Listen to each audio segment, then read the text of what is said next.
Hello, everyone.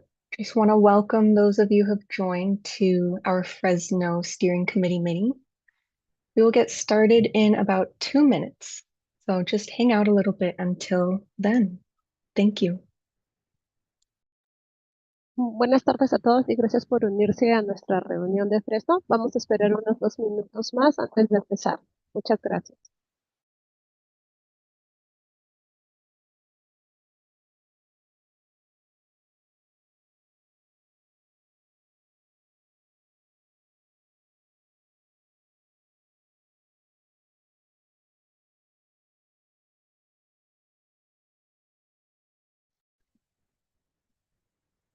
Hola, buenas tardes. Hola, buenas tardes. Somos Efraín y Roberta Meneses. Bienvenidos.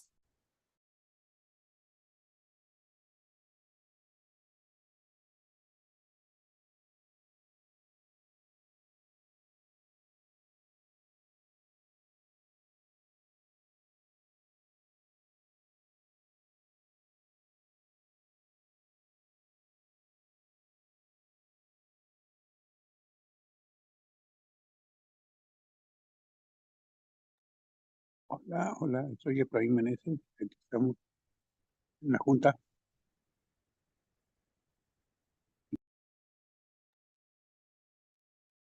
Hola, Efraín y Roberta, bienvenidos. Gracias.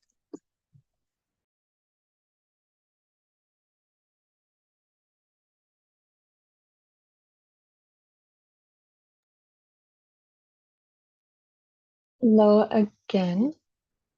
This is Liz. I am going to get us started since it's 5:30. Just want to welcome everybody, and before we officially start, we will share some instructions for how to select your interpretation channel. And so at this time, I will pass it to Diana to provide those instructions. Thank you, Liz.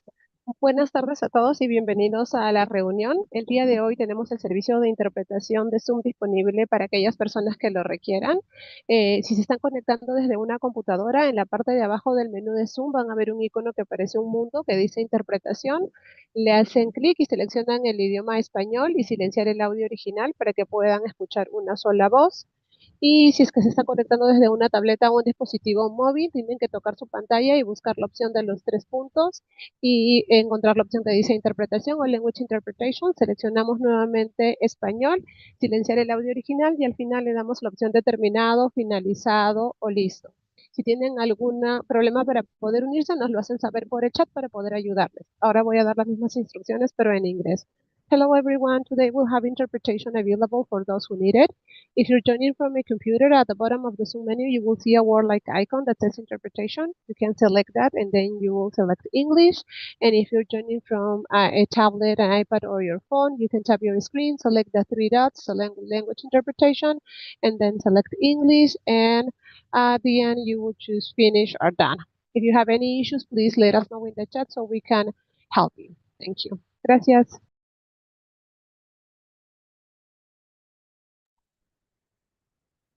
Thank you, Diana.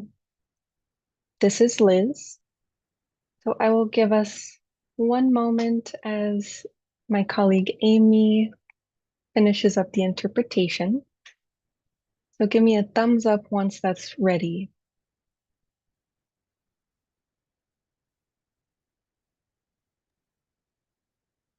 Are we good? No, sorry, apologies. This is Amy. Nancy, can you give me back permissions? I accidentally made you the host. You can just click on my box and you'll see 3 little dots on the top right-hand side and you can select make host. Thank you. Apologies for that.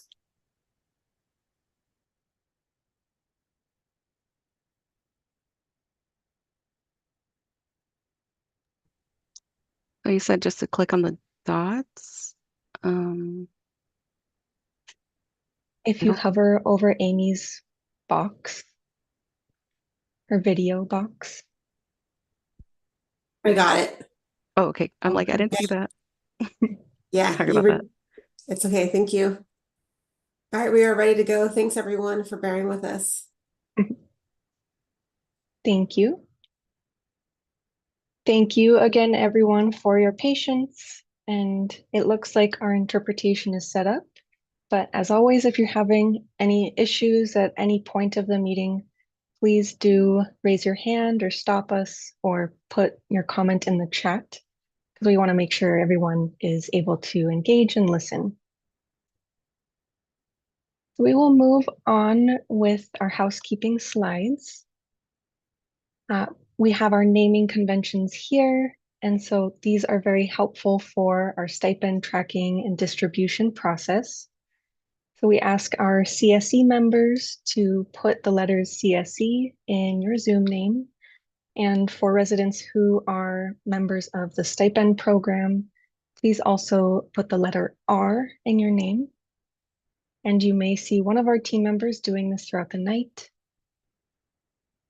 For all other folks who are joining our meeting, if you are here representing an agency, we also ask that you put that in your Zoom name. And if you are here as a member of the public, please designate that with the letter P. And for everybody else, feel free to include your organization or anything else that would be helpful for us to know. Here we have our virtual meeting etiquette. We ask everyone to stay muted unless you are speaking. We also ask for folks to raise your Zoom hand if you have a question or comment. And if you are calling on the phone, to mute yourself, you can press *6. And to raise your Zoom hand, you can press *9. And just a reminder for residents in our stipend program, we ask that you stay on for 75% of our meeting together, so about an hour and a half. On this slide, we have our group agreements, the rules that we keep for productive discussion and respectful dialogue. We won't take the time to read through each one of these at our meeting tonight, but these are always a part of our meetings, and as your facilitators, we are trying to uphold these. On this slide, we have the agenda. We'll have our welcome in a moment, and then we'll have our usual action item tracker follow-up. Then we will hear an update from the California Air Resources Board, or CARB. Then we will move on to our 5 years of South Central Fresno SERP milestones presentation. Then we'll have time for standing updates, talk about some next steps and agenda setting, and then we will end with our final public comment. And so I'll stop sharing my screen for a moment and just want to welcome all of you again. My name is Liz from the Harder & Company facilitation team, joined here by my colleague Amy and also Laura. At this time, I would like to transition us to some opening remarks and invite Ryan from the Valley Air District to get us started and share some of your opening words. Take it away. Great. Thanks a lot, Liz. Really appreciate it. Great to see everybody on tonight. Really appreciative of the CARB, the California Air Resources Board team that is here. Jennifer Magana, Eric Bissinger, Adriana Smith, and Jeremy Herbert. They spent a lot of time putting together, I think, a really good presentation with a lot of information that it will hopefully be very informative for everybody. I know it will be. And looking to also talk with you about some milestones that have been achieved, and just really want to thank everybody that is here tonight for all of your commitment to this the past 5 years. I know we've talked about it last month in the in-person, and We really couldn't have gotten to where we were without all the commitment from everybody. And speaking on behalf of Samir and just really appreciate everyone that has been involved. And so with that, I know the partners with the Air Resources Board, have a pretty lengthy presentation, so definitely want to give them time to get through it all and to also take any questions that any of you may have. So at this point, I'll turn it back over to you. Thanks a lot, Liz. Thanks so much, Ryan. This is Liz. I just want to echo all of the appreciation for everyone who continues to show up, and also just say how enjoyable it was to get to see you all in person last month. And yes, we do have a couple of meaty, as some say, agenda items, so we can move along. Before we go along to the CARB update, we just have our action item tracker follow-up. We take the time at every meeting to do this to facilitate transparency and accountability, to make sure that the CSC is able to stay up to date with all of the progress being made towards your suggestions. So I'm going to pass it to Nancy, who is going to walk through some of those items, and we can have a couple minutes to see if there are any questions or clarification. Take it away, Nancy. Thank you so much, Liz. This is Nancy. So I will be going over the action items. I did go ahead and provided the link in the comments in the chat. And so just in case anybody wants to follow along, let me go ahead and share my screen. Can everybody see that? Perfect. All right, so this is just a routine check-in on some of the action items from the last meeting. These action items are going to be from the in-person January CSC meeting. And so let's get started. The first category is going to be for the in progress. There we go. And so the first action item is in regards to the recent program expansion, which is for the Clean Air Rooms program. We did go ahead and provide you all with an update during the interactive portion of the presentation that we had. And so we also did want to take in suggestions from the CSC to see which facilities we can reach out to.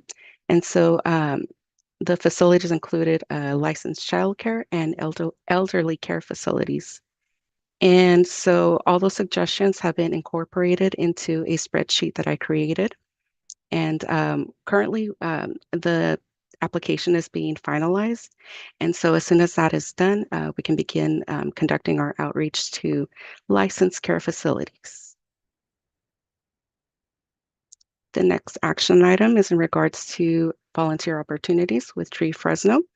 And so once available, the district will share volunteer opportunities with CSC for tree planting events. And so these tree planting events are really fun and informational, educational. You learn a lot from the staff at with Tree Fresno. All right, so the next action item, this one is in regards to CARB. And so the district will save space for feedback on locations for peaks monitoring at a future meeting. And so CARB is here today to provide an update on peaks during this February CSC meeting, and will be available to take feedback on future locations. The next section will be under complete. And so this action item is in regards to as well the in-person CSC meeting. And so we did sort of do like a little homework assignment for CSC members. And this was to sign up two additional residents to the residential air filtration program. And so an email did go out with the meeting summary, which included the interactive presentation, as well as provided links for the clean air rooms and other residential incentive programs. And of course, if you ever want any physical flyers, physical copies, please let us know either through email or by a phone call, and I can go ahead and just drop our email and phone number that you can reach us at. The next action item is regarding the district will follow up with CSC on how to sign up for the City of Fresno's planning notices. And so there is an email where you can sign up to receive these planning notices, or you can also call this number 559-621-8277 for more information and more help. We also did have another action item regarding the City of Fresno. And so this is Greg from the City of Fresno will update the CSC on whether planning notices are available in other languages. And Greg did get back to us, and he did let us know that the City of Fresno's planning notices provide contact person in Spanish on how to get more information in Spanish.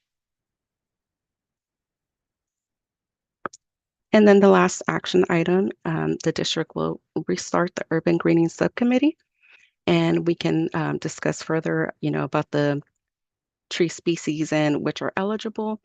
And so right now we are currently working on the logistics to getting the subcommittee together. And of course, once we have a date finalized, you will all get an email as well as a calendar reminder with all the Zoom information and all the information for this subcommittee. And so that concludes the action items, and happy to take any questions.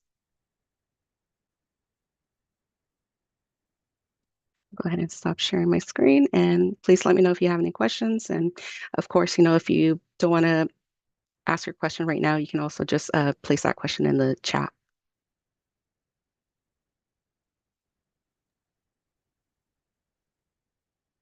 Thank you, Nancy. This is Liz. I don't see anything in the chat, and I don't see any hands raised. So I think maybe for now there are no questions. But as always, feel free to put that in the chat, and we will make sure to come back to it. Oh, I see a hand from Bill. It's a question that relates back to last month's meeting where we were discussing the fireplace replacements. In other words, it was said that there wasn't too much utilization of that particular incentive. And I've noticed that there's been advertisements on television regarding that. One alternative is if you replace the fireplace insert with a heat pump. And I think in the past, maybe a lot of people don't have a clear understanding of what a heat pump is. That's one thing. And then the second question part of the question I have is, I noticed on the federal IRA program, they offer like $8,000 depending on your income if you add a heat pump. So my question is, could you stack them? In other words, if you replaced your fireplace with a heat pump, could you qualify also for the federal incentive up to like 8,000 or whatever, depending on your income level? Because that would give you, considerably amount of more money to work with, to make that change. I don't know if that program is going away or not, but maybe some of the CARB people might know, or maybe or something. But I think that would, and then if people had a better understanding that a heat pump also takes care of your air conditioning. In other words, I'm thinking maybe some people, don't want to spend, $4,000, $5,000 or whatever it costs to replace the fireplace. And it's only good for, the winter months. Whereas if they had a better understanding that if you go with a mini split, that provides air conditioning and heating for your home for the entire year, it may make a significant difference in their decision to replace their fireplace, especially if you could get the whole thing paid for 100% by utilizing any other incentives that may or may not be available. That was all. Thank you. Thank you, Bill. Sounds like you're very knowledgeable about this. Really appreciate your question. I think, Ryan, did you want to maybe very briefly give an answer? Yeah, no, you did a great job of explaining how the heat pumps work, Bill. When we did the road shows, that was definitely one of the things that we wanted to highlight and wanted to share with community members, how the heat pump devices themselves work. You also touched on the federal funding and where that is right now. Historically, a lot of times you have been able to stack the funding from the different programs, whether it's state, federal, local. But I think where those funds are at right now for that, I think is a big question, and so that's something that we'll continue to monitor. And if more information comes out, we'll be sure to keep people updated on that.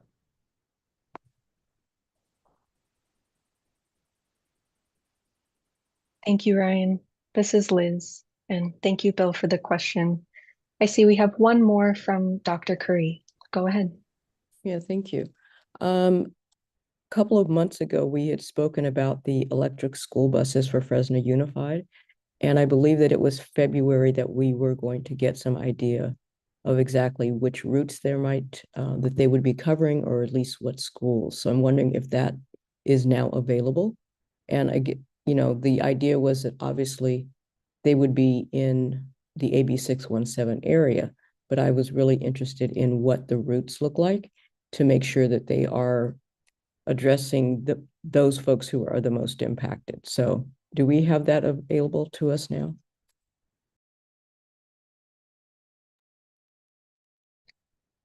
This is Liz. Thank you, Dr. Curry, for bringing that back to our group.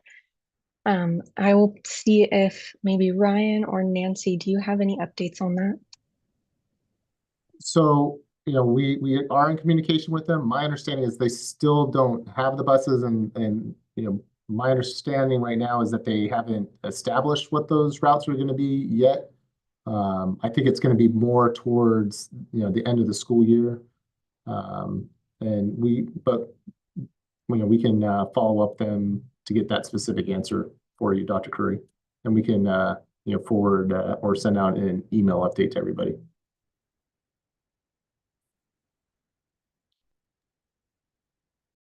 This is Liz. Thank you. So it sounds like we still don't have that information, but once we get that, the Air District will be sure to share that in one of these meetings and or email that out. Really appreciate you bringing that back up. Okay. So I don't see any other hands and nothing else in the chat. So maybe we can close out the action items and transition to our next agenda item. So for those of you who were at our CSC meeting last month, you may remember starting a conversation with CARB, where you shared some of the questions you have for their team regarding some of their statewide strategy, as well as their role with this work past the 5th year of SERP implementation. And so we have quite a few folks here from CARB tonight. They have a lot of important information to share. And so to get us started, I will pass it to Jennifer to introduce herself and her team and begin the presentation. Thanks, Liz. Is somebody pulling up the presentation for us? Hey, Jennifer, it's Nancy. I have the presentation ready for you. Perfect. Go ahead. Thank you, Nancy.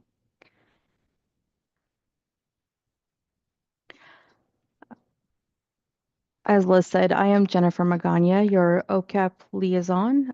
First and foremost, thank you for allowing us time on your agenda today. I know you've had a lot of topics to cover.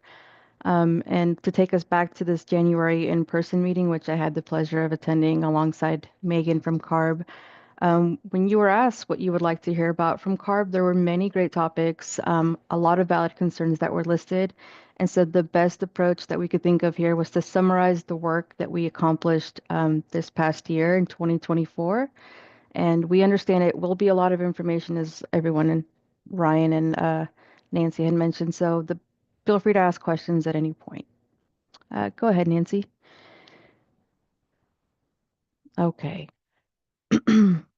So in addition to providing information on the various topics here today, there was an outstanding CARB action item that came from the November 2024 CSC meeting regarding post-year 5. And that was the question of what happens to South Central Fresno post-year 5 and what will CARB's role be? As Ryan mentioned earlier today, you'll see multiple CARB staff in attendance with me today, and they are additional liaisons from other sections within CARB that have worked with me behind the scenes throughout the years. So the answer here is you'll have all of our continued support to help this CSC fulfill the SERP commitments, and we will use Blueprint 2.0 as a guide to make sure that your SERP actions are met. So joining me today, we have your enforcement liaison, Eric. Unfortunately, your incentives liaison, Kyle, could not be here. So joining us today, we have Adriana. And lastly, your CARB strategies liaison, also known as our community assessment section, Jeremy. And all of us are always here available to help answer questions, concerns, and just help you get through the work ahead of you and any challenges that you may face. And so again, my point here is to just reiterate that you have our full commitment after year 5, year 6, and so forth. We're not going to be going anywhere. So to go over South Central Fresno's enforcement 2024 summary, I will go ahead and pass it up to Eric unless there's any questions regarding what post year 5 looks like.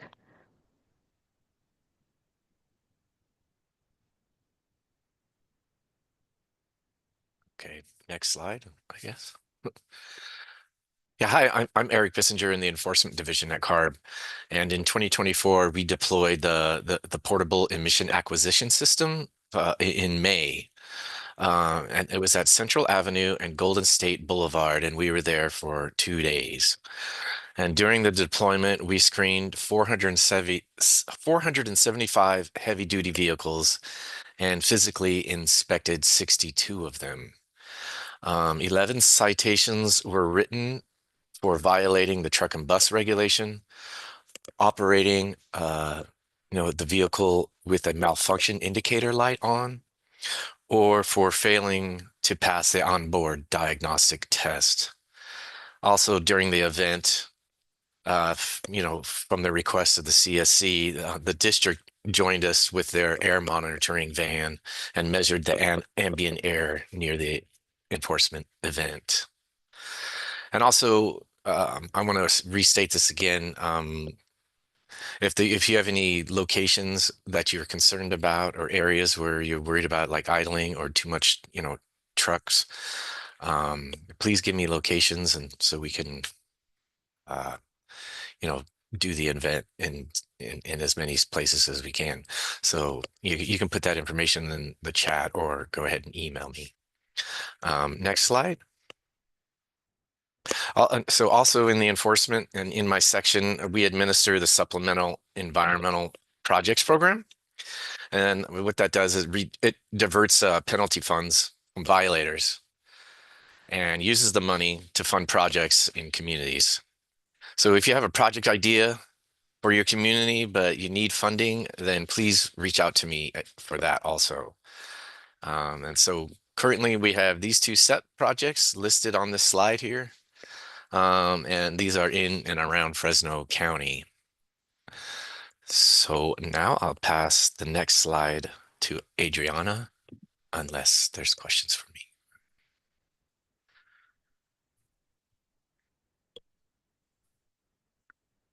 I can go ahead and get started if there are no questions.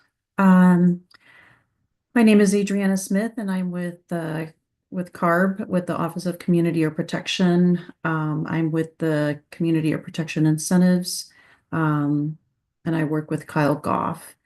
Today, I want to go ahead and briefly provide an overview of the CAP Incentives Program, the CAP Incentives Guideline, and the Community Greening Project type that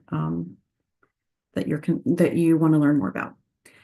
First, the cap incentives, they come from the California legislature. So the money, the money is appropriated to CARB in an annual state budget. They also, the legislature, they also set the overarching requirements and restrictions, including the timelines for those funds. From there, CARB works with the California Air Pollution Control Officers Association to allocate and give out and grant the money to each local air district, including the San Joaquin Valley. Then the air districts prioritize which kinds of projects they'll be focusing their funds on, solicit for projects from potential applicants, and then they'll select, fund, and implement those projects. When implementing the CAP incentives, air districts, they must adhere to the Community Air Protection Incentive Guidelines. These guidelines contains guiding principles, the program administration requirements, and eligibility criteria for a wide variety of incentive categories that are available for use for air districts to use in the CAP incentives program. Recently, CARB staff worked with air districts and community representatives to update and expand the CAP incentive guidelines. The guidelines introduce new projects that communities can use and apply their funds to.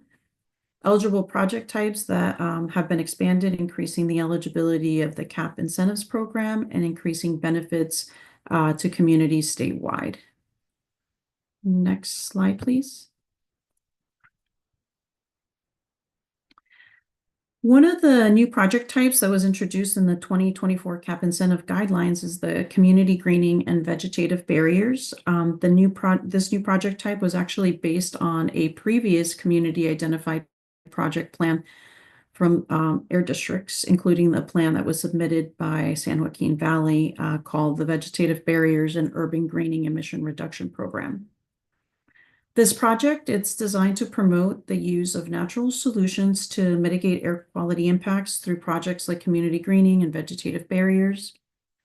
Community greening may include planting trees or vegetative barriers in the community to be able to reduce greenhouse gases and also provide several key other qualitative benefits like shade to sidewalks and streets, which can encourage active transportation and making it more comfortable for walking and biking in those areas. And then in turn, it improves the health and well-being of the community. Funding, it can cover up to 100% of the eligible project costs. And some of the specific criteria in this chapter for plants that are chosen includes some of the following characteristics, like the trees, the vegetation must be non-invasive. They must adhere to roadway safety conformity where applicable. They must maximize greenhouse gas reductions. They must be low biogenic, volatile, organic compound emitting, and minimize allergenic pollen. There are other parameters that air districts and participants should also consider where applicable, and those include that the vegetation be native species, that it's non-poisonous, that it be perennial, annual, or mixed, that it be drought resistant, that it adapts to the local site conditions, and also things like resisting to lodging and strong leaf retention, leaf surface, and pollution and stress resistance. So those are just some of the parameters that could be considered. So that ends my part of the presentation. I'll go ahead and open it up for questions. And if there are no questions, I can go ahead and pass it over to Jeremy to continue with the presentation.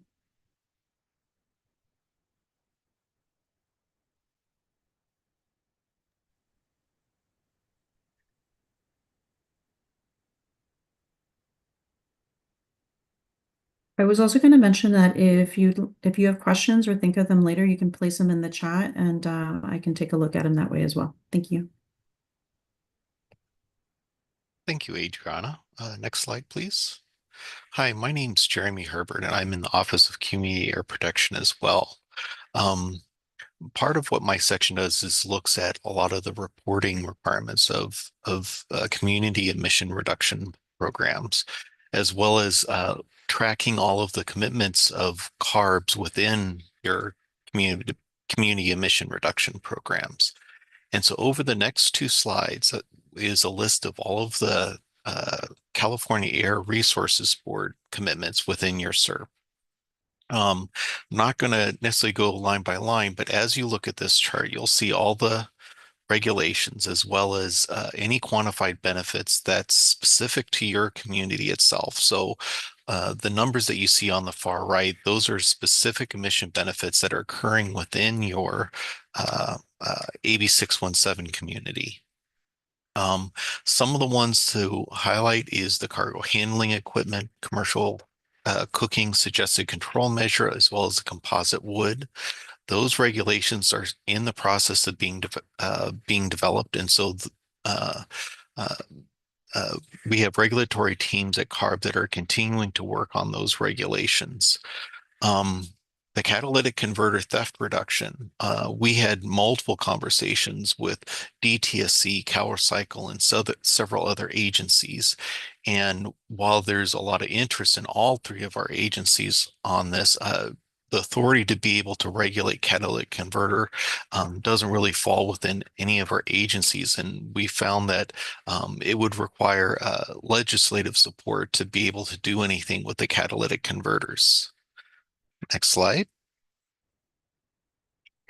And so again, these are some of the other regulations that are cited within your CERP. Most of these have been adopted. The ones that I'd like to call out in this, which kind of segues into the next slide, are the ones where there are asterisks.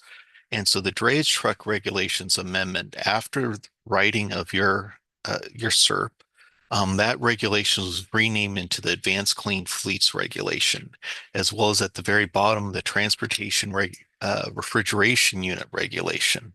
Both of those, unfortunately, we were required to withdraw the waivers to the US EPA. And next slide. And so once our regulations are adopted by our board and sent to the Office of Administrative Law at the state, it really becomes a state law. But then dependent upon the regulations, some regulations require us to reach out to the U.S. Environmental Protection Agency to get waivers to enforce these laws. And so as you notice on the slides before, the Advanced Clean Fleets and the Transportation Refrigeration Units waivers were recalled. And so we've only recalled portions of those ones that require a waiver. Several of those regulations still has a lot of enforceable actions that we will continue to enforce. But ultimately, CARB is committed to reducing air pollution in your communities. We will seek any and all tools that we have to continue to enforce these rules. And in some situations, especially like with advanced clean fleets, we also have other tools that we're using to generate benefits within your community in regards to trucks. Some similar ones are, we have a clean truck partnership where we have agreements with all the truck manufacturers to produce and sell cleaner trucks, cleaner than what is currently required in the regulation. And I believe one more slide. Next slide, please. So questions that come up, I believe in the last steering committee about some of the national ambient air quality standards that occur, the changes that occurred in the past year.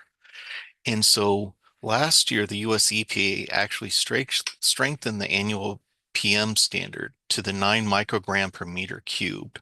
What this really does is requires both CARB and the San Joaquin Valley Air Pollution Control District to further reduce PM 2.5 emissions within the San Joaquin Valley.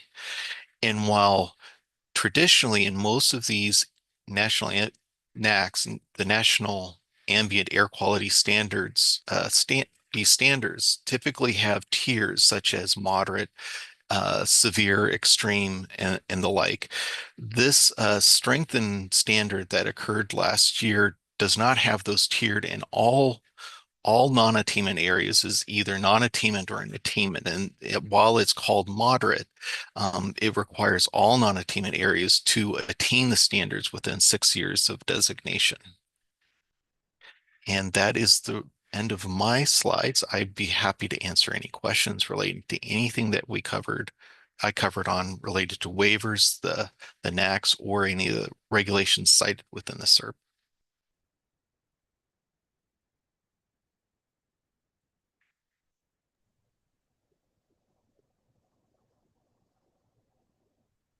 If not, I can pass it over to Jennifer to finish up the rest of the presentation. Thanks, Jeremy. So having had 2024 summarized and some additional information, we certainly have goals for 2025. With regards to OCAP, we will continue to support the community steering committees throughout the state and the air districts as well in whatever capacity is needed. Enforcement will continue to deploy peaks and increase their SEP outreach. And again, if you have any ideas for projects or locations, feel free to send those over to me or to Eric, or forward them to your air district so they can send them out to us. And then our incentives team will partner with air districts and CSCs to support existing and new projects, additionally helping identify where incentives can help communities achieve their SERP goals. And last but not least, your CARB strategies team, Jeremy's section, will continue to track and report upcoming regulations to CSCs and continue to support community engagement on all of CARB's regulations. And next slide. So this concludes our presentation, and as always, please reach out if you have any questions or if you would like information on additional topics or more detailed information on anything that was presented today. You can also go through your air district staff and have those questions or concerns forwarded to us as well. And my contact information is available here. I'm happy to take anything that comes up, English or Spanish. So to conclude here, I will be placing some links in the chat of some helpful CARB resources. And that is all for CARB. Thank you for your time. Thanks, Jennifer. Hi, this is Amy. Can you go back to your last slide, as this is your closing slide? I want to make sure that we're setting the context here. So what I hear you saying is that these are the goals for this year. So I want to just like let the CSC members just kind of let this soak in for a moment, because you kind of went over it really fast. And as we do that, invite the air district to add any comments and kind of contextualize what's coming from CARB to some of the things that the air district is doing. So I'll open it up to Ryan to add a few closing remarks for this section of the agenda item. Yeah, thank you very much, Jennifer and Jeremy and Adriana and Eric, for presenting.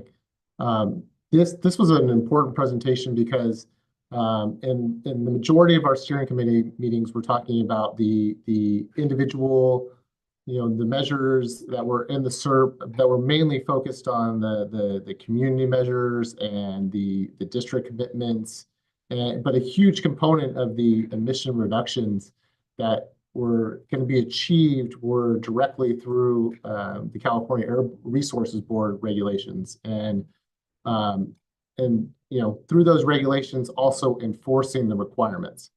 And so it was just really important to have CARB here and to share that information with you.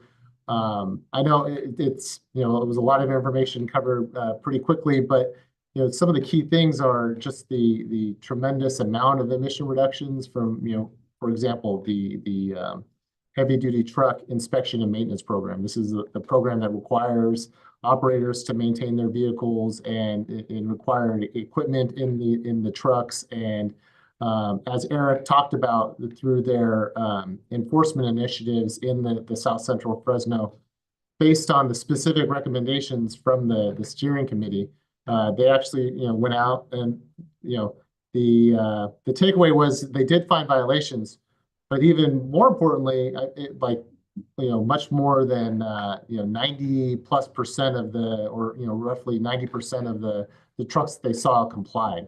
And that's important information. Is that I think the majority of the businesses are trying to comply with the requirements, are doing the right thing, and then they through normal enforcement initiatives, there usually is some level of non-compliance, and in those cases, you work with those operators to fix the problems as quickly as possible and get the expected emission reductions. And so I think it was really good story about how the state agency CARB worked through the community steering process to identify the areas of concern, did focused enforcement on that, and confirmed high compliance, but at the same time worked with people to bring the non-compliance into compliance. And so and that piece, and then just the overall emission reductions from the regulatory efforts at the state level, greatly benefited the community. And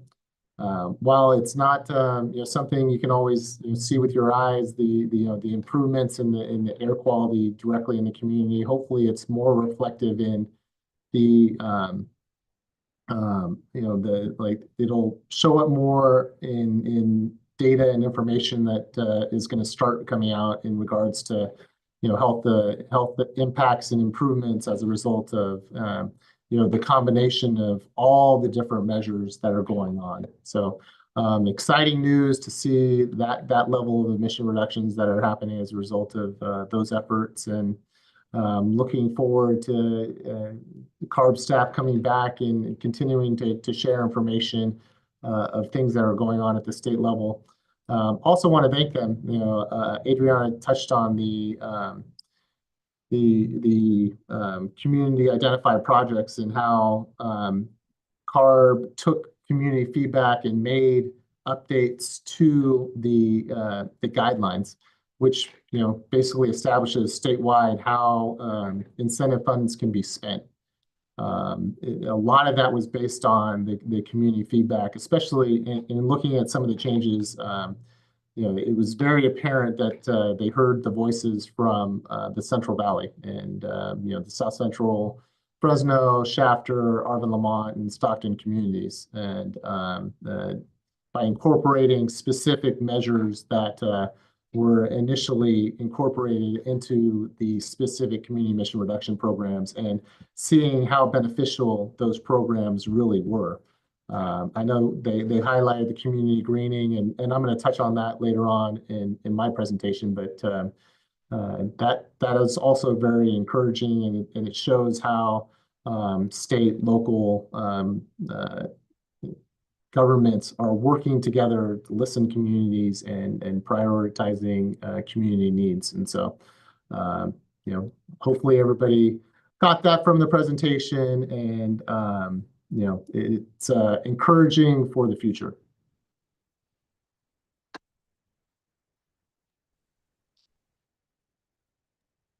Thank you, Ryan. Oh, this is Liz. I just wanted to say that we have about 14 minutes left for this item, and that means we have some additional time for questions and discussion with our CARB representatives. And I know this is normally a pretty talkative group, and so I'm a little curious if folks are holding back, or really what's on your mind? What questions do you have? Did you hope that there was going to be some information that wasn't presented tonight, or what's coming up for you all?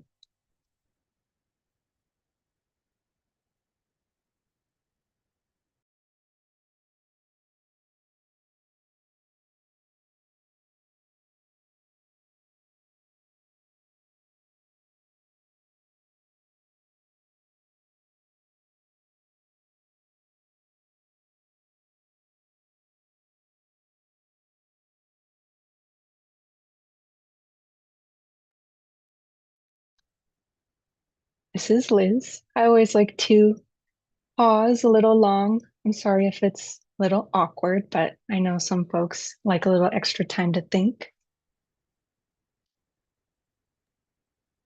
Maybe it's I know like everybody's waiting for this giant rainstorm to come in, and so just the anticipation of that is drawing a little away from everything else, but That's right. We have a lot. This is Amy. Have a lot going on. So if you think of other questions that you have as the CARB team has shared, please do put them in the chat or raise your hand. And of course, if you have some action items, meaning maybe you would like to have other things presented from CARB for our next meeting in May, please feel free to put those in the chat as well so that we can document those and coordinate inviting CARB back to your meeting.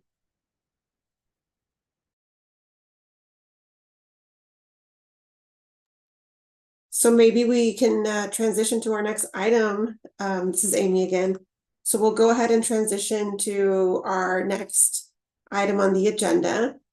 And as you may have seen on the agenda that was made public, we are now going to transition to providing some space for the Air District to provide an overview of the last 5 years of the efforts that have happened here in the South Central Fresno area, specifically regarding some of those CERT milestones. So during that presentation, you'll hear directly from Ryan and the team about some of those big achievements that were met. This is the moment to take a retrospective look on all of the achievements and also to be mindful about what is still left to achieve, especially as we think about how to continue to sustain the momentum that you all have created, continue to sustain the collaboration that this group has, and to really put our minds together to figure out how to continue to do this work in a collaborative way. So with that said, I'm going to pass it to Ryan to kick us off.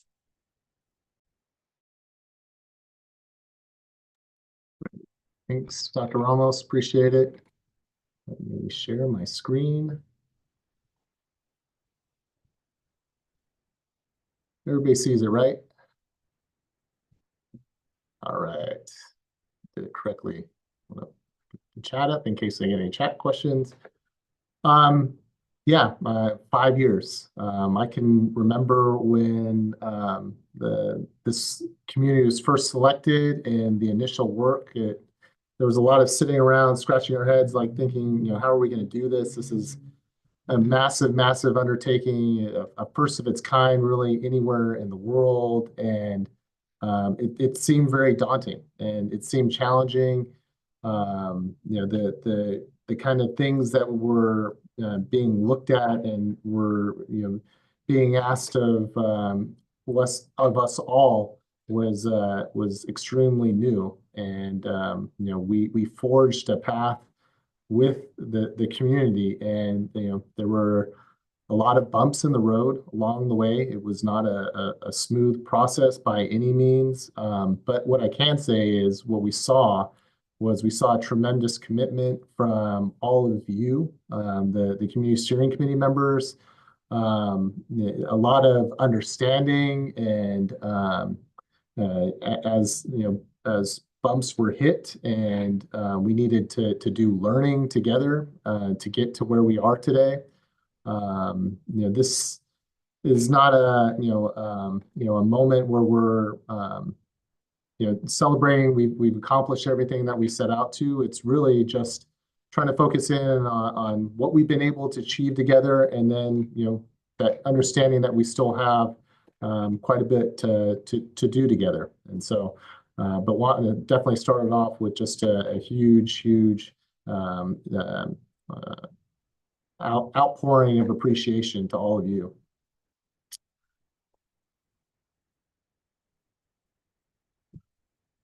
So on the left is the first meeting that was held at Bang Pao Elementary School, and it seems like yesterday that we were there in that meeting, and just kind of covering a lot of information, a lot of material. We had a lot of people that were excited for the process, thought it was way overdue to have a process where community had a greater role in helping to drive action to improve air quality in communities, wanting to work with agencies to help them in those efforts.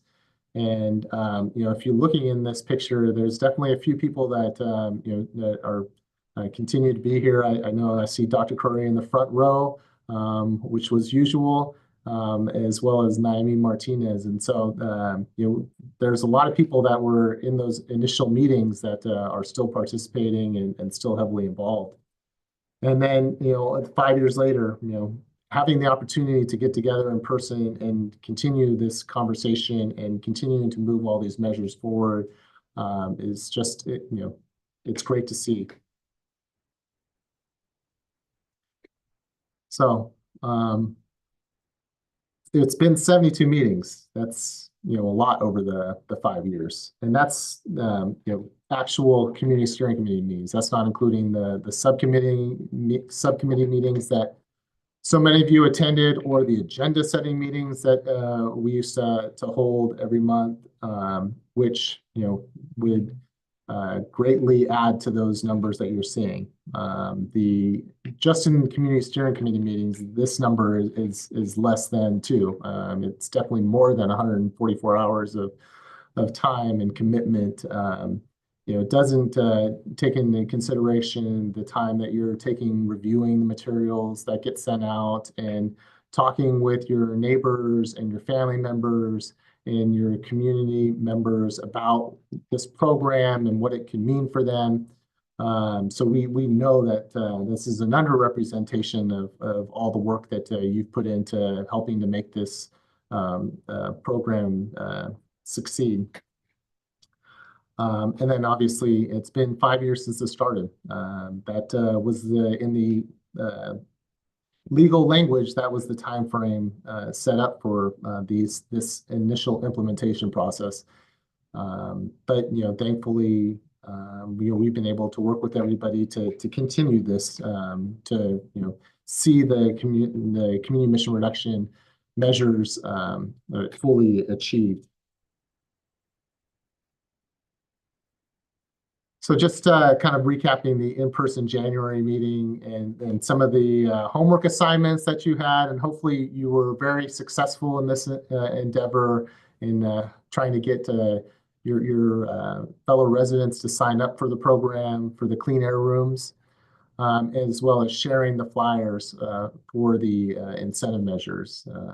This is why we've been able to get as much accomplished in the community as we have. It was really through your efforts and making those connections with people in the community and making them aware of it. I think in the beginning with the air purifiers, we saw a very slow kind of rollout. And I think it was one of those situations where until people actually saw people that had the units, and it's like, it almost seemed like it can't be real. But then I think once people started seeing it, that's when it started building momentum and we started seeing more and more interest. And so that was exciting for us, because we know every time that someone gets one of these air purifiers in their home, if you have a loved one with, breathing issues, asthma, other issues, knowing that like these devices can prevent episodes from happening. And so it's we're very gratified working in an agency where we're able to work with you to get those in and hopefully protect people.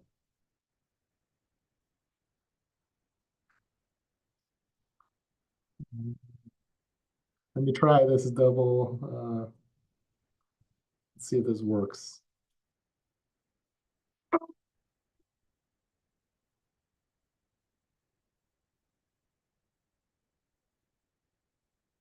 Did everybody see that? Okay.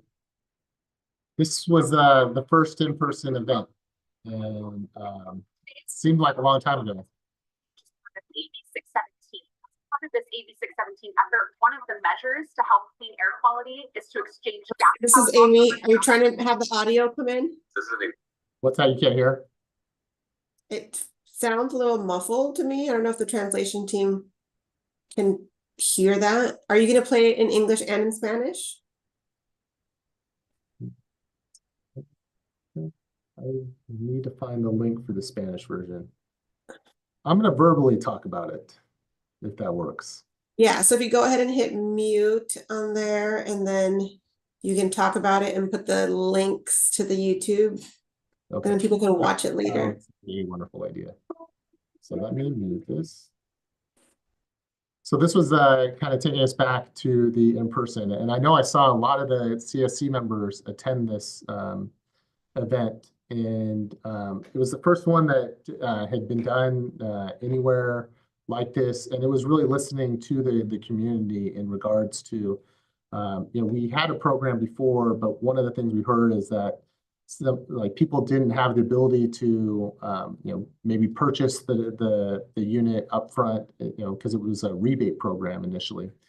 And so the other challenge was then for them to take the old device to a scrapyard posed a lot of challenges for people. And so in working with the community steering committee, we developed this new process where people would just drive up their car, they would drop off their old one and drive off with a brand new one. And we're just seeing so much success with that. And there's tremendous benefits from these types of programs because one lawnmower for an old lawnmower, for example, in an hour's time produces the same emissions as a car like driving from Fresno to Las Vegas. And so, but instead of spreading out those emissions all over the place, it's just right there in that neighborhood. And so, I mean, on a Sunday or Saturday morning, when people are out doing their lawn care, I mean, that can lead to a lot of emissions being generated right there in those small areas. So to date, we've done 3 lawnmower exchange events, and we've exchanged over 1,100 gas-powered lawnmowers for electric models. And so, like I said, that's a huge in this relatively small area to be able to get that many old, dirty lawnmowers out and exchange it with electric ones is exciting. And hopefully you've heard positive feedback from the people that have transitioned to those newer electric ones. So in November, we did the passenger vehicle repair tune and tune-up event. It was the first one using the 8617 model. That was a really well-attended event. We had, I've got the numbers right here. We had almost 400 vehicles attend or participate, and then 431 lawnmowers were given out. So for to put that in context, the first lawnmower event we did in Fresno, it was about 150 lawnmowers that were given away. So definitely learned a lot over time, how to streamline that, how to be able to get more people lawnmowers. And so, yeah, hitting 431 is a really big accomplishment.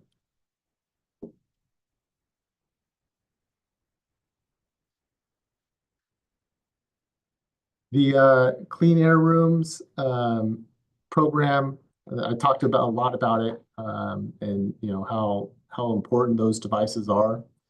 I can play the video, and I can. So one of the things that we definitely found are in regards to getting these out was doing these in person. Like I said, having people see it and witness it firsthand, like getting a real device. And a lot of us get things in the mail or flyers about free things, but a lot of times there's catches to them. There's things, and so a lot of times people probably don't participate. But there's no strings attached to this program. It is what it appears. It's a free air filter for people living in the South Central Fresno community. And so, the fact that we've been able to get over 2,500 units out to people is exciting, but we still have a lot of work to do. There's still a lot of units remaining, a lot of units that are available to protect people. So let's not stop now. We're definitely going to continue to be out in the communities and making people aware of it. But you do the same if you're out. And I know Lilia is here tonight, and she's definitely one of the biggest proponents getting out there in the community and making them aware of this, and probably giving them a hard time if they haven't already participated, which is greatly appreciated. Ryan, Dr. Curry's wondering if you can remind us how to sign people up. Absolutely. Nancy, can you drop the links in the Nancy's on it. Like I said, it always takes a team.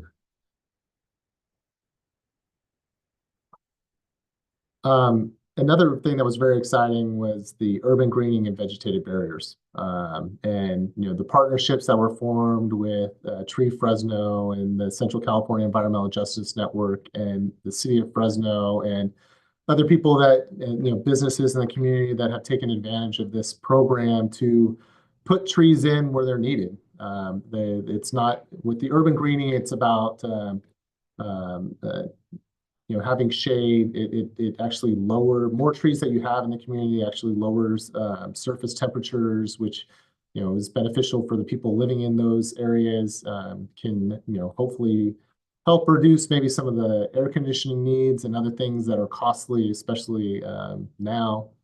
In addition to when you're thinking about vegetative barriers, those act as when winds blow dirt, these barriers trap it, because it focuses on very specific types of vegetation that are shown to be very effective at trapping small particulate particles.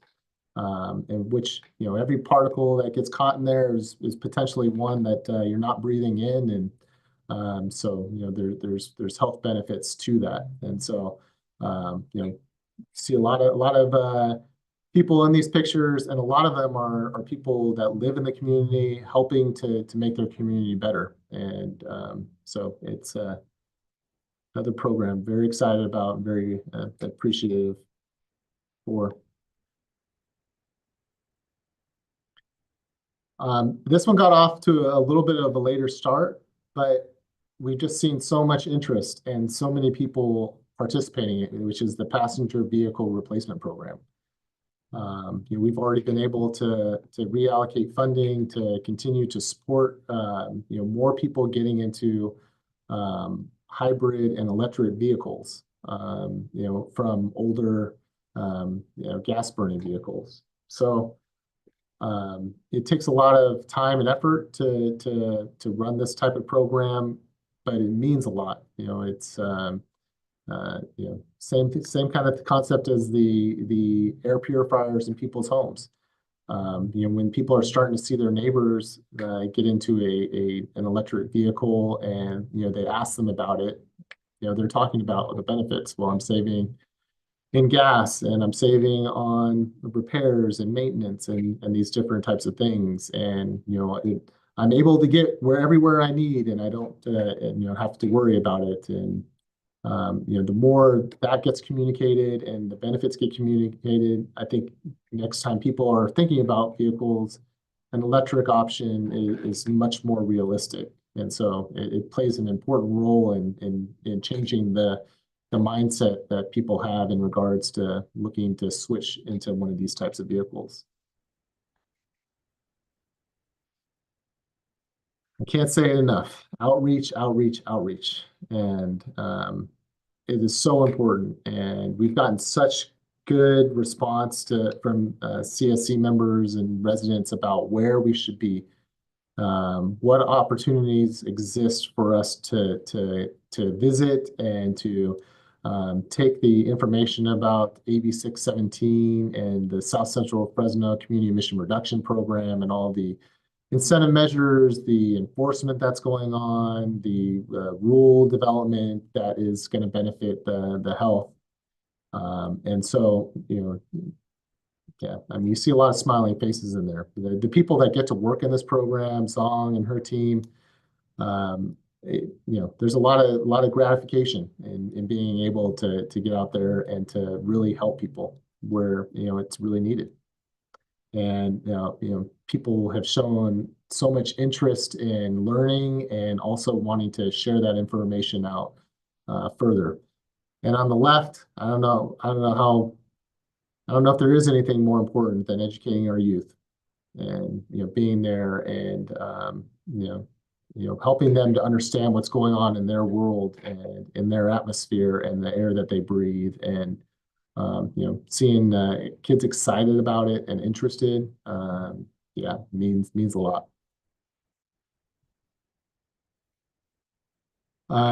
You initially, when we were getting together and kind of mapping out what an air monitoring network would look like, Fresno's was one of the first ones we were able to fully implement and deploy the different pieces of air monitoring. And it was a lot of work with the community on, how do we share this information out with the community? How do we make the information accessible, in different ways, and getting constant feedback on the presentations that we were putting together to share out with communities. How do we make the information more understandable, more relatable to the people? We're not generating this information for Air District people. We're not generating this information for the California Air Resources Board. We were putting this information together for residents and community members and community-based organizations to share information about what what was happening in the air quality in the community. And we're continuing to do that work, and we'll continue to do that work. So this is kind of the crux of it. When we were talking initially about the community emission reductions program, it was about protecting public health, getting emission reductions, with the understanding that getting those emission reductions are going to ultimately lead to better health outcomes. And so, we've shown this diagram, several times, and it's just, there's been a lot of emission reductions that are happening right in the communities. A lot of benefits. And so that's, I look at this and, I see the bars and everything else, but, in my mind, what I'm thinking about is it's, hopefully, a child growing up healthier, a loved one living longer, those types of things. That's what I equate to those emission reductions. And so, I always want it to, kind of go back to that. So next steps, we've talked about this in general, and really thank everybody for considering and sharing feedback on what it looks like as we kind of transition into the next phase of the program for South Central Fresno. And so we are transitioning to quarterly CSC meetings. We're going to provide information about how progress is going. As information continues to come out that impacts the communities, we will continue to share out information with the community. And so it's not just, we're only going to okay, see you in 3 months. There'll be continued communication with the community, because you are such a valuable resource for us in helping to share out, like I said, really important information. And, we value you as a partner in that effort. And so you definitely have our commitment ongoing to do that. We, as need comes, Nancy talked about getting back together on the Urban Green Vegetative Barrier Subcommittee. We will continue to consider those moving forward. And so with that, the first quarterly meeting is scheduled for May 14th. And so definitely look forward to seeing all of you there. And at this point, I'll end my presentation and take anybody's questions if anybody has any.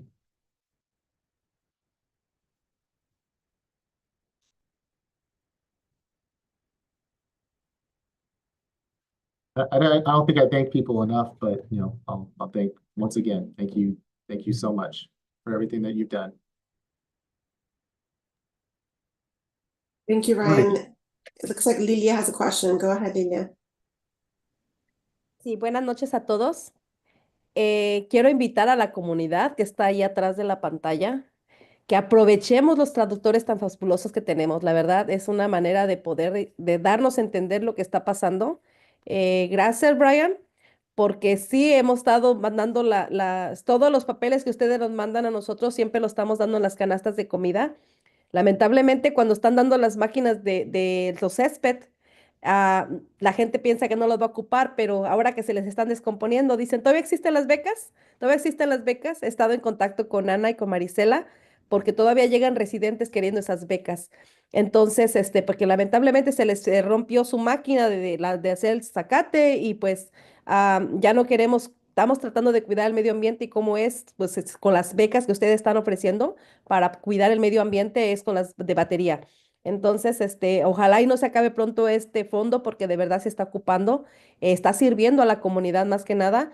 Yo en lo personal, la máquina que tengo también, aunque es de la organización, de vez en cuando la utilizo aquí, pero por lo mismo, porque yo me acabé las dos mías cuando tenía mis máquinas, yo me las terminé, entonces me quedé sin máquina e incluso pedí para aplicar para una beca para mí, para comprarme una para mí misma también, pero no se me ha dado la oportunidad ya que teníamos la de la organización. Pero de igual manera, hay que invitar a la comunidad que está aquí atrás, a todas las compañeras que se escribieron, son parte de la comunidad que también se dejen ver para aprovechar a lingüística. Como dijimos, tenemos un fabuloso equipo de traductores para poderlos aprovechar en este momento. Así es que, por favor, levanten la voz, no se queden callados, porque callados no vamos a conseguir nada. Tenemos que seguir trabajando principalmente por nuestro medio ambiente y si hay becas, hay que aprovecharlas, si hay medios, hay que aprovecharlos y principalmente en comunicar lo que está pasando. Nosotros seguimos con la distribución de comida, tenemos el próximo evento que va a ser San Valentín, el día 19 de este. También próximamente tendremos el reconocimiento a la mujer en marzo, pero poco a poco les voy mandando si quieren los volantes y así quieren mandarnos papeles para compartir, con todo gusto siempre los estaremos compartiendo. E incluso estamos trabajando ahorita ya muy de cerca con dos escuelas aquí nosotros. Nos están pidiendo bastante información. Está la escuela Sequoia Middle School y está la Winchell, que ya nos abrieron la puerta. Nos están pidiendo información que tengamos de volantes para compartir con la comunidad y principalmente si son recursos para ellos totalmente gratuitos. Así que aquí estamos siempre disponibles.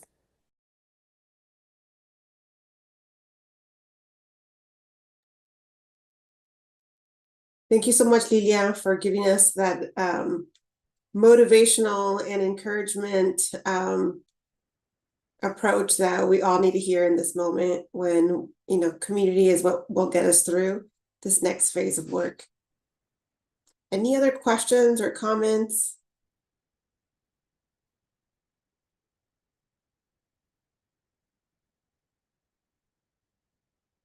I see Nancy has put a link on the chat that you can click on so that you can see some of the rebates and those grants for the lawn equipment.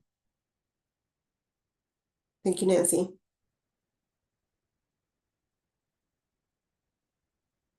I'm not seeing any hands raised right now.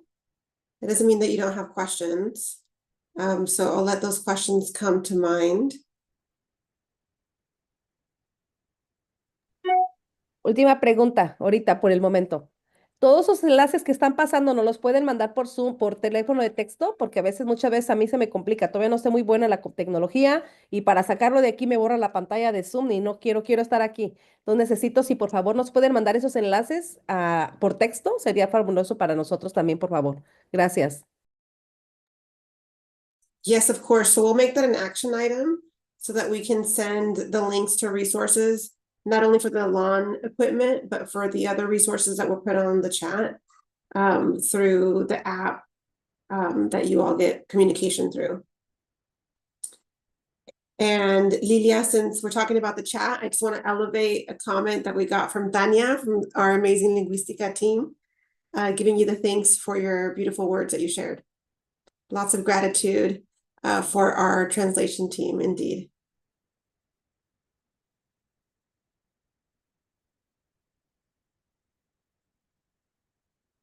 Look at that, Lilia. I don't even know how to do that. I thought you weren't technology savvy over there. I love it. Okay, well, I'm not seeing Es algo nuevo que salió en mi computadora. Tengo días trabajando con esos y yo me quedaba, dije, antes nada más daba el corazoncito como nada más y se quedaba ahí. Y dije, bueno, hay algo más aquí. ¿Sabe qué me dio? Estaba en una junta nacional y saqué el corazoncito, pensé que era el mismo que mandaba y dice, ¿cómo le hiciste, Lilia? Le digo, ni yo sé, solamente sé que la apachurré y salieron los corazoncitos, pero sí me encantaron. I love it. Thank you so much. Okay, well, at this time, we're going to transition to our general standing items. So this is an opportunity that we've always had on the agenda. It is a space to encourage collaboration amongst partner agencies, amongst state agencies, and other folks that are here at these monthly meetings. It is a time to hear from what's happening in your community from various agencies and from your CSC team members or colleagues. So to kick us off, I'm going to pass it to the Air District, and I welcome Zong to provide us an update about what's happening with the outreach. Thank you so much, Amy. Can you guys hear me okay? Perfectly. Oh, wonderful. Good evening, everyone. Just wanted to give everyone a quick update on some of the things that we've been doing in the Fresno CSE area. Last month, we went out and dropped off calendars, and quick reminder on these new 2025 calendars. These are calendar that are made up of artwork from kiddos from throughout the valley. So we're always looking for entries. If the artwork is selected, students can win up to $100 scholarship. The cover artist will get 500. So please send any artwork, and these artwork highlight different ways that kids as well as families can encourage air quality or air resources, as well as things like walking to school, riding your bike to school. So these are ways that they can encourage improving air quality in the valley. So some of the calendar places that we dropped off was like at Heaton, Jefferson, Lincoln, Vang Pao, Kawa, Orange Center, King. We went to a variety of places, including like Mosqueda, the Mosqueda Library. And when we were out at a lot of these schools, we also checked to see if they had no idling signs, and if they were a little rugged, a little faded, a little damaged, then we offered the schools some new idling signs. And if you're at a school, or if you're visiting a school and you see that they have no idling signs that need to be replaced, please let us know. We have plenty to give out, and they are available in English and Spanish. They're metal, so they can be posted along the fence. And, since we have plenty to go around, they can post them at different locations. So a number of the schools asked for 2 sets, and that was totally fine. So if you know of any schools, please let us know, and we'll drop them off. Again, these are free, no idling signs for the elementary schools as well as middle schools and high schools. And some of the outreach events that we've been going to, including one yesterday, we were out at Edison. We were at their family engagement event that was hosted by the parent university. There were like hundreds of parents and kids out there. They drew from the elementary schools that were feeder schools. So it was wonderful and exciting to see so many parents there, as well as kids. And we shared information about our different programs, and we helped sign up parents for our Clean Air Rooms program. So if they had information like either their driver's license or anything with their address on it, so that we can include that in the application. Then we had tablets there, and we signed them up for their for free air purifiers that can be mailed to them, as well as other resources that we have available, including the app, as well as the Clean Green Yard Machine program. So all of the info was there, and it was wonderful to see everyone out there, even though it was a little bit cold and cloudy. It was wonderful to get out there and just, be amongst all that energy. And there's a lot of music and good food. So we're always looking for events. So please share any events at schools or in the community with us. I will drop my info in a little bit here. So you're welcome to forward anything that you feel that would be important for the Air District to know about. Please send it our way, and we'll try to make it out there if we can. And later on this month, on the 28th, we'll be at a coffee hour at Lowell Elementary School. So we'll be providing some information during a presentation to parents as well. And this will be actually bilingual presentation in English and Spanish for parents. And again, this is, an opportunity, a presentation that we also, provide for all the schools if we can get out there. So if you know at some of your schools, they offer coffee hours every month, please let us know. We can definitely reach out and see if we can find a date that will work for us in the school. And then in March, we will be at the Literacy Night in Malaga, at Malaga Elementary. So that's what we have so far on our outreach calendar. But again, please let us know if you have any upcoming events in the community or at your schools. Otherwise, that's it for my update. Thank you, Zong. This is Amy. And Estela had a question about how can children participate? And what I'm hearing you say is that there are community events that are open for children to participate. Are there other ways for Estela to have children participate in these events? So some of these events might be a little bit closed, like for instance, the Edison one, that one's probably in particular for the feeder school. So if their kiddos go to like Sunset or like that, then they were already invited to attend that event. And then for the Malaga Literacy Night, then that one would be targeting specifically the kiddos at Malaga. But if there are community events, then for sure those that are open to to all residents, then we'll list those on our outreach calendar, and those are open for any families and residents that want to attend those. Those tend to be free, but we'll note that on our outreach calendar. If you know of any events that are coming up, that you want to share with the community as well, please let us know. We can post it to our outreach events tracker, and then Nancy can probably also share that information if it's public and open to the public. That's definitely something we can check into and make it available if that's something more residents want to know about. Perfect. Thank you, Zong. And how would residents and other community members access this calendar? Oh, Did you sure. put it on the chat? I can definitely drop it in the chat, and that way everyone can access it whenever they want. Perfect. Great. Well, I recommend if you don't have the calendar bookmarked, that would be a good time to click on that link and bookmark the link to the outreach calendar. Thank you, Zong. This is Amy again. So as part of these updates, as you know, we invite community partners and anyone working on any kind of initiatives that might impact the South Central Fresno community. I do see that the city of Fresno is here tonight, so I'd love to invite Kelly to provide any updates from the city of Fresno. Hi there, can you hear me okay? Yes, welcome. Thank you, Kelly. Hi, thank you. Thank you for having me. Kind of new to attending these meetings. I don't have any updates, but I'm here to answer any questions that anybody might have.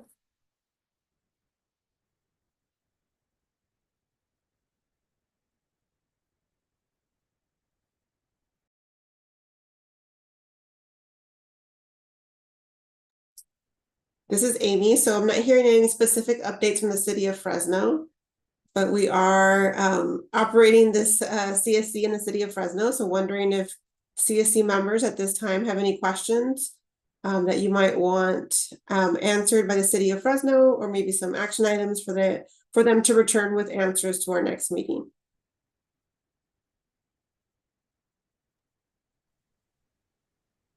No sé si venga el caso ahorita. Ok, ahí voy otra vez yo. Perdón, no sé si venga el caso ahorita. Hace 2 semanas aquí en la calle 8, la 8, la Lob y creo que es la Mountain Way, llegó la ciudad y nos recortó los árboles, pero nos cortó bastantes árboles también y nomás dejó los troncos. Entonces yo pienso que tenemos que buscar la manera de apoyar a la comunidad de esa área porque me dijeron, Lilia, viene el calor. Nos dejaron sin árboles, ¿qué podemos hacer? Le digo, pues habla a la ciudad y quéjate primero que nada porque no debían que haber quitado los árboles porque dice, están secos.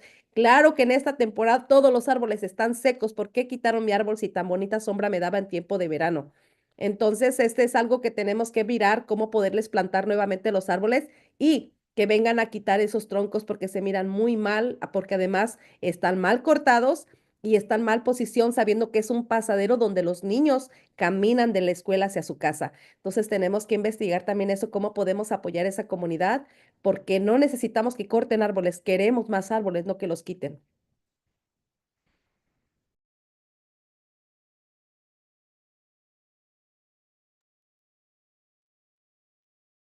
So I apologize. I don't speak Spanish and I didn't get any kind of a translation. I'm sorry. Oh, Was that- no, Kelly, it sounds like you're not in the translation channel. So under the little icon on your Zoom screen, you should be able to manage your language. Select the language that you would like to hear the meeting in. Okay, and I joined a little late, so I apologize. Yeah, so we have simultaneous translation happening in all of our meetings. Okay. I apologize. I just found it and switched it to English, so I do apologize. I don't know if she can repeat the question or if someone can help me with the translation. So I didn't catch the actual intersection, Lilia. Sorry to make you repeat yourself. So if you can tell us where these trees were cut once again, I'm so sorry. And then we can ask that question for the team. No. Ya saben que yo me las pinto solas para volver a recargar lo mismo. Ahí les va. Sí, que la calle 8 y la calle Love y la calle Montenway, sobre la calle 8 precisamente, vino la ciudad y recortó los árboles, los apodó, pero también se llevó algunos árboles desde raíz, o sea, no de raíz, de tronco. Entonces, los residentes estaban hablando conmigo, depende de esto, que cómo pueden hacer para que la ciudad venga nuevamente a plantarle los árboles. Le digo, la verdad no sé, pero sí hay que darles una llamadita de atención porque les cortó los árboles, que porque están secos. Los árboles no están secos. En esta temporada todos los árboles no tienen hojas. Entonces las señoras me decían a mí, Lilia, este árbol está verde en tiempo de verano, pero ahorita todos los árboles estaban secos. ¿Por qué no los cortaron? Además, están en una área y una ruta de caminador de los niños de la escuela y los árboles tienen unos cortes muy feos que se pueden dañar hasta los niños se llegan a tropezar. Aparte de que tiene raíces, con las mismas raíces pueden caer en algún pico de algunos de esos troncos. Entonces es muy delicado. Entonces tratemos queremos más árboles, como lo dije al principio, queremos más árboles, no que nos quiten los árboles. Bueno, eso fue lo que yo repetí. Ojalá y no me haya faltado algo. No, perfecto, gracias. All right, thank you. Kelly, so the request there is, I'm also hearing two things. So there's like a process. So I don't know if you have recommendations for how to proceed with these types of complaints, and then any actions and next steps that you could recommend. Yeah, I can follow up with our Public Works Department. I wanted to make sure, though, I didn't quite hear the intersections we're talking about. I heard H Street or 8th Street, and I just want to make sure I know exactly the location of the trees at issue so that I can follow up. Exactamente. Ok, exactamente la calle son las calles que cruzan, es la Low, la Alta y la Mountain Way, pero el problema está sobre la calle 8.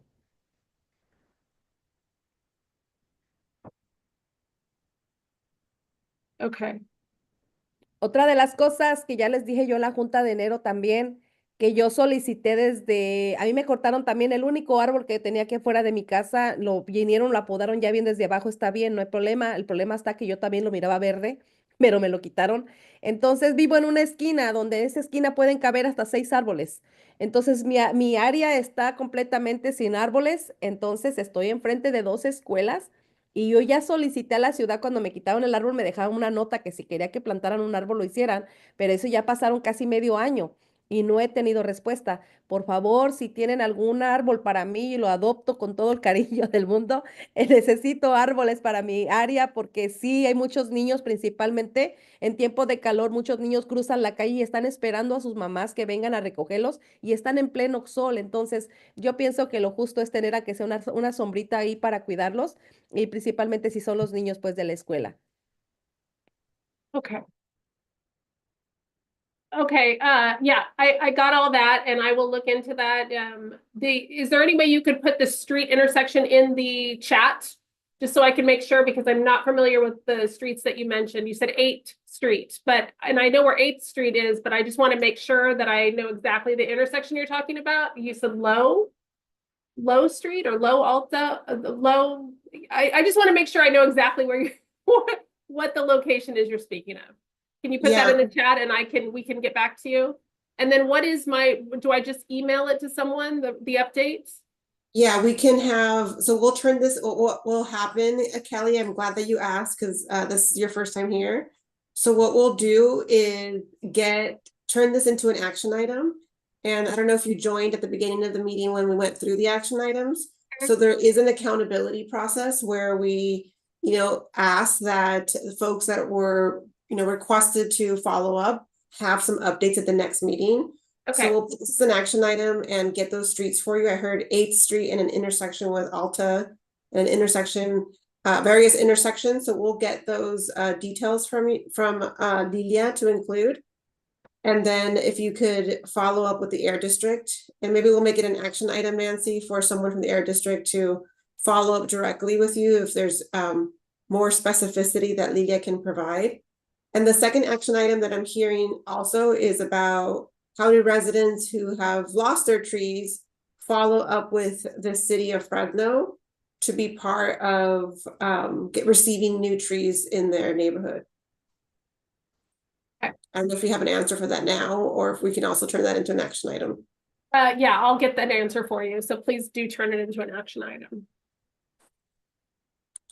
So Lilia, gracias. Thank you, Lilia. So Lilia just went ahead and put that in the chat, and you'll see that she has the exact intersections there for you. And so we'll make sure to also put that in the public action items. Great, thank you. Thank you. All right, any other agencies or organizations have any updates that you'd like to share during this time? Any other questions for Kelly, City of Fresno?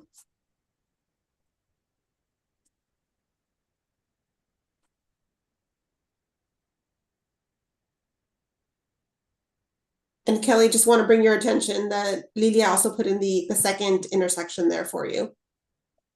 Okay, thank you. Thank you, Lilia. Okay, well, at this time, we're going to go ahead and transition to our next steps. So as part of our wrap up, as Ryan mentioned earlier, we are transitioning to a quarterly meeting schedule. That means that our next meeting will not be until Wednesday, May 14th. So it'll be on the same Zoom channel and it'll be the same settings.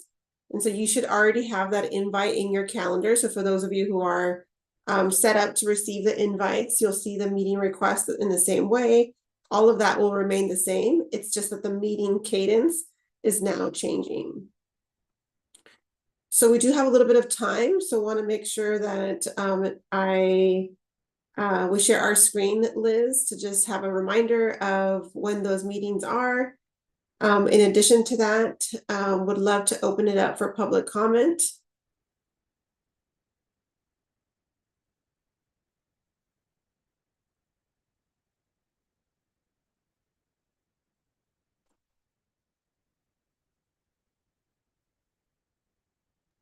Otra Lilia, vez yo.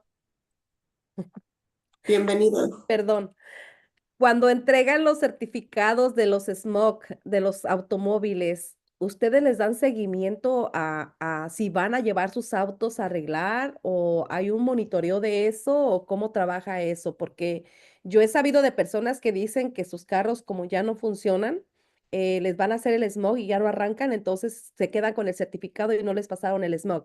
Entonces, por eso les pregunto si hay alguna regulación allí o hay un monitoreo, quién agarró esos $500 o el certificado que ustedes les dan. ¿Hay algo allí? No sé, pregunto solamente. Son preguntas que me han hecho a mí y yo les pregunto a ustedes.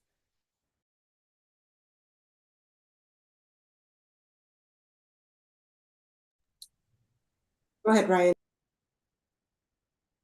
Yes, thank you, Lily. Yes, we do follow up on those. So once we do give the vouchers for people to get those repairs, yeah, we do follow up and see if the repairs are being made.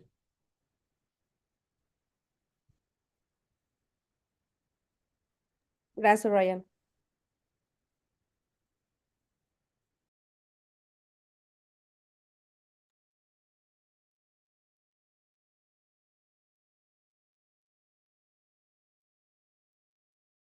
Any other comments? This is the time for public comment.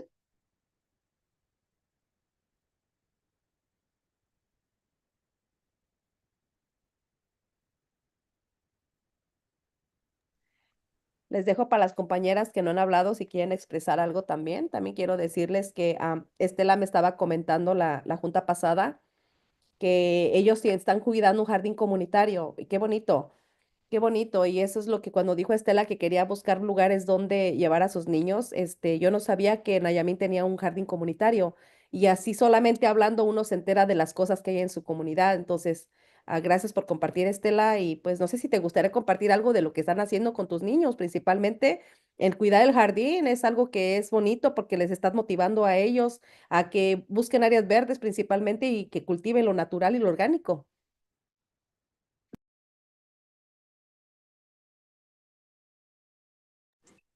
Buenas tardes a todos. Pues nomás quería platicarles un poquito de lo que ha estado haciendo Nayamín con la comunidad y con todos nosotros, con las familias y los niños.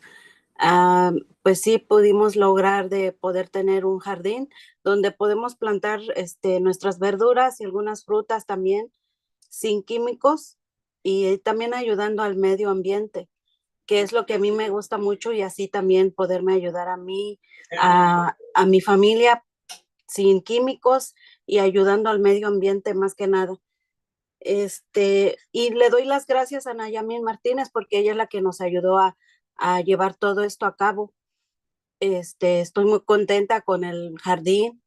Para mí es algo como un sueño, ¿verdad? Y pues muchas gracias a Nayamín. Estamos muy contentos todos los de los que tenemos cada jardín, cada familia. Y también quisiera comentar algo sobre lo de cómo es eso de los incentivos de los carros. Cuando, por ejemplo, yo tengo mi carro, ¿verdad? Y primero tengo que ir con el mecánico a que revise el carro, qué es lo que tiene para que pueda pasar el smog, o primero voy con ustedes para que ustedes me ayuden a pagar la reparación del carro, o cómo es que puedo yo hacer eso.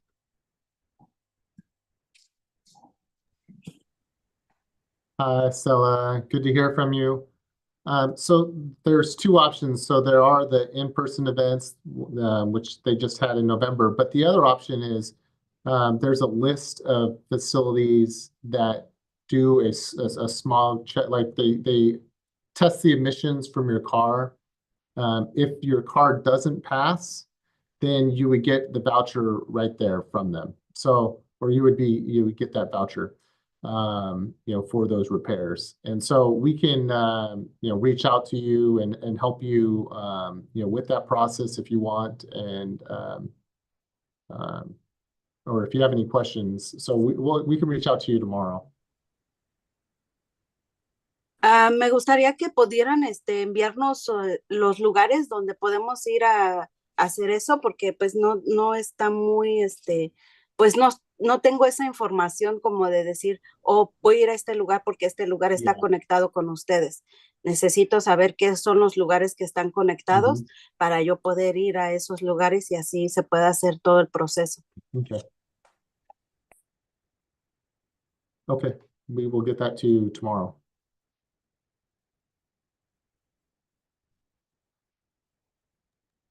Gracias. Amy, thank you, Ryan, for the speedy action item of reaching back to Estela. And Estela, thank you so much for sharing. It's so inspiring to hear that you all have launched your community garden and that you all are involved in it. And it sounds like the garden will soon be thriving, especially with this rain coming in. With that said, this closes this 5-year milestone of AB 617 being implemented in the South Central. No sin antes anunciar, perdón, Ani. Perdón. No sin antes anunciar también que Nayamín ha hecho un trabajo formidable y no solamente aquí en Fresno. Saben ustedes que también abrió un jardín comunitario en área de Cantúa, y te lo digo porque los líderes de Cantúa también me lo dejaron saber, que dentro de una escuela hicieron un jardín comunitario. Entonces es algo que está motivando más a líderes en la comunidad y en el área rural. y por eso celebraron, la festejaron y ganó el premio el Irving en Sacramento. Al día de ayer estuvo allá y qué bonito mirar que todo el Senado y la Asamblea la reconocieron por su esfuerzo, fue una de las ganadoras. Es algo que tenemos que celebrar con ella porque es una campeona aquí en el Valle Central, la verdad. Felicidades a Nayamin, que aunque no está aquí, pero aquí la tenemos presente solamente con nombrarla.